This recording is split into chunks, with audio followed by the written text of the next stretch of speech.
Hello दोस्तों, आपको हमारे YouTube channel MWEK certification institute में आपका स्वागत है। हम आज कक्षा 10 के विद्यार्थियों के लिए बहुत ही इम्पोर्टेंट क्वेश्चन लेकर आए हुए हैं। लिखा है निम्नलिखित समीकरण निकाय को विलोपन विधि और प्रतिस्थापन विधि से हल कीजिए तथा सही विकल्प चुनिए। आपको यूपी बोर्ड एग्जाम में ओमार भरने के लिए भी आता है और ऐसे क्वेश्चन ऐसे भी हल करने के लिए आता है। तो जैसे कि ओमार भरने के लिए आया और उसमें आपको ऐसा क्वेश्चन दिया होगा और ऐसे कहा होगा कि विलोपन विधि से या एक्स वाई मान कौन इसमें से ए सही विकल्प, बी सही विकल्प, सी सही विकल्प, डी सही है, ऐसा पूछेगा। दूसरी बात, ऐसा क्वेश्चन दे देता है कि इसको विलोपन विधि से हल कीजिए और फिर कहेगा कि प्रतिस्थापन विधि से हल कीजिए। तो हम आप लोगों को इसमें विलोपन विधि से भी बताएंगे और प्रतिस्थापन विधि से भी हल करना बताएंगे। तीसरी बात, यदि ओमार पर क्वेश्चन पूछता है कि बताइए इसमें से कौन सा विकल्प सही है, तो आपको इसमें भी ऑप्शन चुनने को मिलेगा। ठीक है, तो इस वीडियो को आप लोग ध्यान से देखिएगा। इसमें से आप लोगों के 3 क्वेश्चन क्लियर हो रहे हैं, यानी एक ही प्रश्न के 3 क्वेश्चन क्लियर हो रहे हैं। दिया गया है निम्नलिखित समीकरण को विलोपन और प्रतिस्थापन विधि से हल कीजिए तथा समीकरण विकल्प चुनिए, यानी कि सही विकल्प चुनिए। तो पहला हम देखते हैं समीकरण दिया है x + y = 5 और 2x - 3y = 4। आज विलोपन विधि और प्रतिस्थापन विधि। तो विलोपन विधि क्या होती है?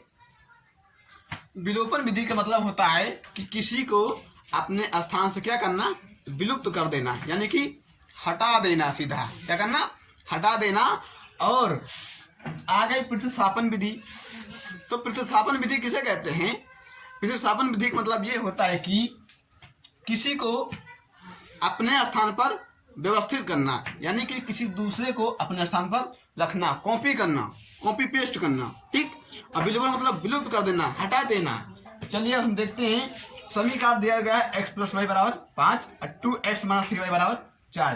तो हम इसको समीकरण नंबर 1 मान लेते हैं, इसको समीकरण नंबर 2 मान लेते हैं। ठीक, अब हमको इसमें से एक चर हटाना। इसमें कितने चर हैं? इसमें 2 चर हैं, क्योंकि ये चैप्टर ही 2 चरों वालों रैखिक समीकरण से एक क्वेश्चन लिया गया है। तो इसमें कितने चर हैं? इसमें 2 चर हैं। x + y = 5, x + y = 5, यहाँ पर 2x - 3y = 4 है। और हमको इसमें से एक चर को कैंसिल करना है। तो ऊपर देखते हैं x + y = 5 है, नीचे 2x - 3y = 4 है। तो हमको इसमें से यदि हम पहले समीकरण को 2 से मल्टीप्लाई करा दें, कितने से? 2 से, तो आपको दिखेगा यहाँ 2x + 2y + 10 कितना हो जाएगा? 10 हो जाएगा। तो हम 2x यहाँ होगा, 2x यहाँ भी हो जाएगा। तो हम इस समीकरण 1 और समीकरण 2 घटा देंगे तो क्या होगा कि एक चर कैंसिल हो जाएगा। तो चलिए हम समीकरण 1 को 2 से गुणा करते हैं। लिखेंगे समीकरण 1 को 2 से गुणा करने पर समीकरण 1 को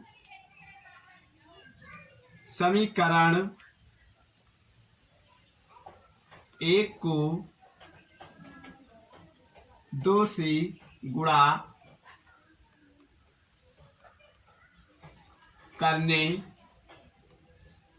पर, अब हम समीकरण 1 को 2 से गुणा करते हैं। तो पहला समीकरण है x + y = 5। तो इसको हम 2 से मल्टीप्लाई करते हैं। तो 2 तक कम 2, यहाँ पर इसका अचर क्या है? यहाँ पर इसका अचर 1 है, इसका भी अचर 1 है, ये तो 5 अचर है ही है। और ये एक्स वाई क्या है? एक्स वाई चर राशि है। ठीक है, तो 2 × 2 यानी कि 2x हो जाएगा, 2x + ये हो जाएगा 2y = ये हो जाएगा 5 दूनी 10। तो इसको हम समीकरण क्या मान लिए? 3, समीकरण 3 मान लिए।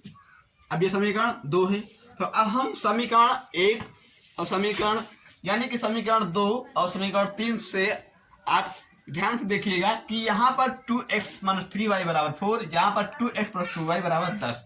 तो इसमें एक चर क्या है? सेम है, लेकिन 2x भी प्लस का है और यहाँ दूसरे में भी 2x प्लस का है। तो क्या करेंगे? तो कैंसिल होगा। हम समीकरण 3 और 2 को क्या करें? घटा देते हैं। तो लिखेंगे समीकरण 2 और 3 को घटाने पर समीकरण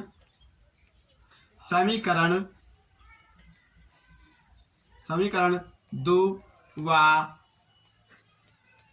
3 को घटाने पर, ठीक, समीकरण 2 व 3 को घटाने पर, तो दूसरा समीकरण है 2x माइनस 3y बराबर 4 है। अब तीसरा समीकरण बना है 2x प्लस 2y बराबर 10। तो हम इसको क्या कर रहे हैं, घटा रहे हैं। तो यहाँ माइनस, यहाँ माइनस, यहाँ माइनस, तो ये प्लस माइनस कैंसिल हो जाएगा। ये minus 3y minus 2y minus का 5y, क्या हो जाएगा, माइनस का 5y बराबर, यहाँ बचा, यहाँ पर प्लस का 4 है, माइनस का 10 है, घट जाए तो कितना बचेगा, माइनस का 6। और यहाँ पर माइनस माइनस कैंसिल, यहाँ 5y क्या है, 5 गुणे में हटा जाएगा तो क्या करेगा, तो y बराबर 6/5। y का मान हमको मिल गया कितना, 6/5। y का मान प्राप्त हो गया 6/5। अब हम y का मान किसी भी समीकरण में पुट करेंगे तो हमको क्या मिलेगा, x का मान प्राप्त हो जाएगा। तो आप चाहे समीकरण 1 में रखिए, चाहे समीकरण 2 में रखिए, चाहे समीकरण 3 में रखिए, किसी भी समीकरण में आप y का मान जब पुट करेंगे, रखेंगे, तब आपको x का मान पता चल जाएगा। तो अब हम यहाँ पर समीकरण 1 में y का मान रखते हैं, लिखेंगे समीकरण 1 में, समीकरण 1 में, समीकरण 1 में y का मान रखने पर, या y का मान पुट करने पर, देखिए y का मान रखने पर, y का मान रखने पर, अब पहला समीकरण दिया गया है x प्लस y बराबर 5। अब हमको y का मान मिला है 6/5, क्या मिला, 6/5, तो x बराबर हो जाए प्लस 6/5 बराबर 5। अब x प्लस 6/5, ये इधर प्लस का 6/5 उधर जाएगा तो माइनस हो जाएगा, तो x बराबर हो जाएगा 5 माइनस 6/5, ठीक, ये हुआ। अब यहाँ पर हम एलसीएम लेते हैं, क्या ये भिन्न है तो भिन्न हल करते हैं, तो ये हो जाएगा 25 माइनस 6/5, 25 माइनस 6/5, घटाएंगे तो x बराबर कितना बचेगा, घट जाएगा 6, 25 में से 6 घटेगा तो कितना बचेगा, 19, कितना बचेगा, 19/5। तो अब हमको किसकी वैल्यू प्राप्त हो गई, हमको y की वैल्यू मिली 6/5, x की वैल्यू मिली 19/5। तो हमको अब x y की वैल्यू पता हो गई। तो अब इसमें यदि आपको विकल्प चुनना है तो आप देखिए, पहला विकल्प x बराबर 19/5 कमा y बराबर 6/5, तो x बराबर 19/5 y बराबर 6/5, तो पहला विकल्प क्या हुआ, पहला विकल्प ही सही हो गया है, बाकी ये विकल्प क्या है, गलत है। तो यदि आपको ओमा तक भरना है तो उसमें आपको आपका क्या होगा कि ए ऑप्शन सही हो जाएगा, तो आप ए ऑप्शन भर देंगे, ठीक है। अब ये हो गई कौन सी विधि, ये हो गई विलोपन विधि। तो एक बार आप इसको फिर से समझ लेते हैं। क्वेश्चन दिया गया था कि निम्नलिखित समीकरण को विलोपन और प्रतिस्थापन विधि से हल कीजिए तथा सही विकल्प चुनिए। समीकरण दिया गया था x प्लस वाई बराबर 5, दूसरा समीकरण 2x माइनस 3y बराबर 4, ठीक है। तो समीकरण 1 को 2 से गुणा करने पर, 2 से हमने गुणा क्यों किया, क्योंकि हमने बताया कि इसमें से विलोपन विधि का मतलब होता है कि विलुप्त करना, यानी किसी एक को विलुप्त कर देना। तो हम यहाँ से 2 से गुणा किए तो यहाँ पर 2 चर क्या हुए, सेम हो गया आपस में, तो x प्लस वाई बराबर 5, तो 2x प्लस 2y बराबर 10, जिसको हमने समीकरण 3 मान लिया। उसके बाद में देखते हैं कि समीकरण 2 और समीकरण 3 से क्या हुआ कि इसमें 2x हो गया, इसमें भी 2x मिल रहा है, तो हम समीकरण 2 और 3 को आपस में घटा देते हैं। तो समीकरण 2 और 3 को घटाने पर तो 2x माइनस 3y बराबर 4, ये समीकरण दूसरा है। और तीसरा समीकरण मिला 2x प्लस 2y बराबर 10। तो हमने जब इसको घटाया तो 2x माइनस 2x क्या होगा, कैंसिल हो गया। यहाँ पर माइनस 3y माइनस 2y बराबर 5y। ठीक है, और उसके बाद में यहाँ से जब 4 प्लस का था माइनस का 10 घट गया तो माइनस का 6 बचा, तो ये माइनस माइनस कैंसिल हो गया। तो 5y बराबर 6, जहाँ पर 5 गुणा कर रहा है इधर तो भाग करेगा, तो y बराबर 6। अब y का मान निकला 6/5, y का मान प्राप्त हो गया 6/5। अब हमको x का मान प्राप्त करना है, किसका, x का। जब हमको x का मान प्राप्त करना है तो हमने बताया कि किसी भी समीकरण में आप y का मान पुट करोगे आपको x की वैल्यू मिल जाएगी। तो हमने पहले समीकरण में x का मान y का मान पुट कर दिया। देखिए पहला समीकरण था x प्लस वाई बराबर 5, x प्लस वाई का मान 6/5 रखा बराबर 5, तो x बराबर 5 माइनस 6/5। ये माइनस क्यों हुआ, क्योंकि इधर प्लस था इधर हो गया माइनस हो गया, तो घटेगा तो 19/5 बचेगा। तो x मान भी निकल आया और y का मान भी निकल आया। और विकल्प देखा जाएगा तो विकल्प पहला सही मिला हमको, क्योंकि x बराबर 19/5 में था, ये मान प्राप्त हुआ, और y बराबर 6/5 था, ये मान प्राप्त हुआ। अब उसके बाद में हम चेक, अक्सर यदि आपको यूपी बोर्ड एग्जाम में आता है क्वेश्चन, किसी भी बोर्ड एग्जाम में मिलता है, तो आपको चेक करना है कि हमारा आंसर सही है या गलत है। कैसे पता करेंगे, क्योंकि आपके पास वहाँ आंसर शीट तो होती नहीं कि आप आंसर शीट मिला लेंगे। तो यहाँ पर देखते हैं कि किसी भी समीकरण में हम एक्स वाई के मान पुट कर देते हैं। क्या करते हैं, पुट कर देते हैं। यदि उस समीकरण में दोनों तरफ बराबर मान प्राप्त होता है तो आपका आंसर सही होता है।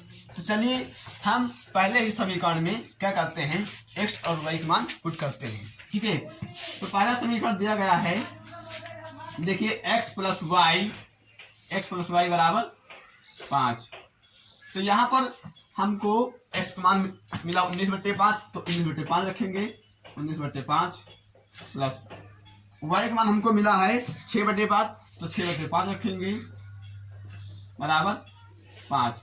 अब जहां पर भिन्न के रूप में है और क्या है, हर दोनों को सेम है, तो ऐड हो जाएगा, तो 19 प्लस 6/5 बराबर 5। ठीक है, तो अब 6 5 कितना होगा, 19 5 25 हो जाएगा, 19 प्लस 6 बराबर 20 5 25। ठीक, क्या होगा, 20 प्लस 25 हो गया, 25/5 बराबर 5। 25 यहाँ पे हो गया 5, तो 5 बराबर 5।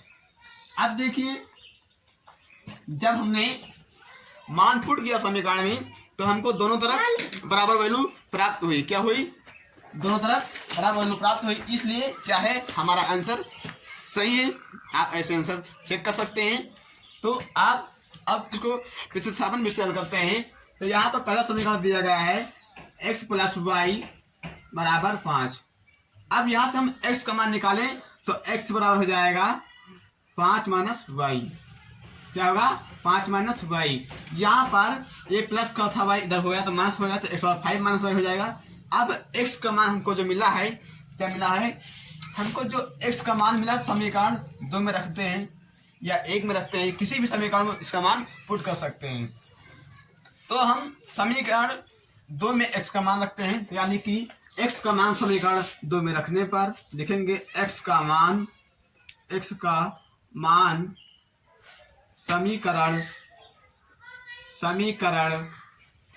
समीकरण 2 में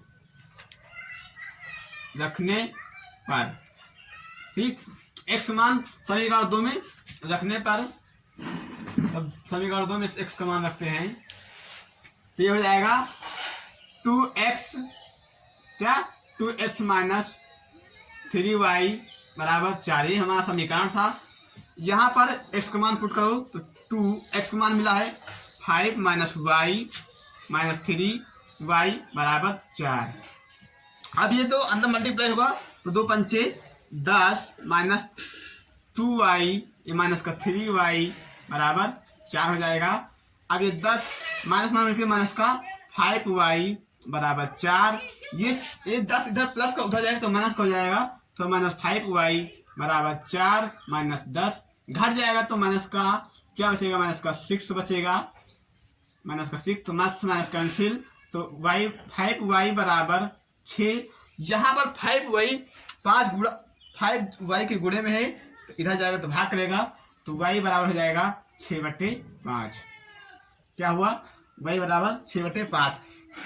अब हम y का मान चाहे यहाँ पुट करें, चाहे यहाँ इस समीकरण पुट करें, चाहे इस समीकरण में पुट करें, किसी भी समीकरण में आप y का मान पुट करोगे तो आपको x की वैल्यू प्राप्त हो जाएगी। तो हम चलते हैं यहाँ पर पुट करते हैं, इसको समीकरण नंबर हम 3 बना देते हैं। समीकरण नंबर 3 तो लिख देते हैं y का मान समीकरण 3 में रखने पर y का मान समीकरण